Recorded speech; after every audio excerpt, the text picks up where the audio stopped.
Iginit ng Bureau of Immigration na may ebidensya na ngayon na peke umano ang Filipino citizenship ng negosyanteng si Joseph C. kumpara sa immigration case niya noon na napawalang sala siya.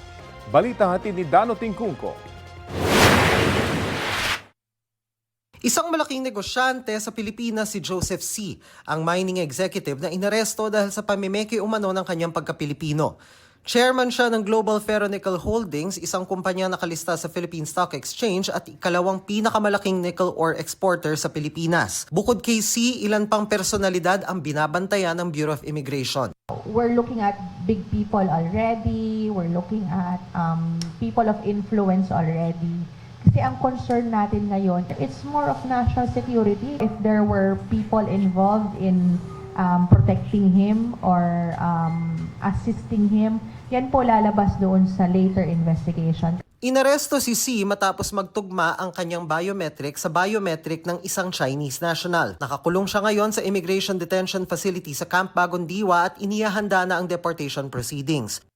Ang kumpanya ni C na Global Ferronickel Holdings nanindigang Filipino citizen siya batay raw sa rulings ng mga ahensya ng gobyerno. Valid umano ang Philippine passport ni C, hindi siya sangkot sa kahit anong kriminal na aktibidad at malaki ang kontribusyon sa ekonomiya dahil sa mga buwis at regulatory fees na ibinayad nito sa gobyerno. Nauna na ring tinawag ng Philippine Nickel Industry Association na ilegal at hindi makatarungan ng pagkakaaresto kay C dahil dati nang pinatotoo ng Bureau of Immigration na isa siyang Filipino citizen. Pero tugon ng immigration, wala pa raw kasing pruweba noon. Hindi tulad ngayon. Nagkaroon na siya ng immigration case, I think way back 2014 or 2015.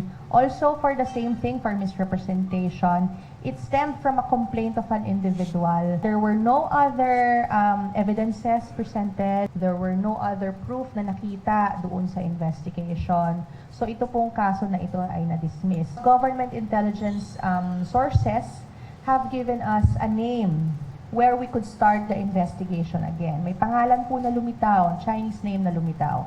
At itong Chinese name na ito, we cross-matched with our records at doon lumabas yung biometric information ng Chinese individual na ito at ng Filipino individual na ito. When we cross-check the records, tugma po. If you were born of foreign parents, hindi ka pwedeng maging Pilipino. Walang reason for you unless you are a naturalized Filipino citizen, which this person did not do and which this person does not claim. Minomonitor din ng Securities and Exchange Commission ang pagkakaaresto sa negosyante at pinag-aaralan ng anumang hakbang na kailangan nitong gawin sa ilalim ng jurisdiksyon ng SEC.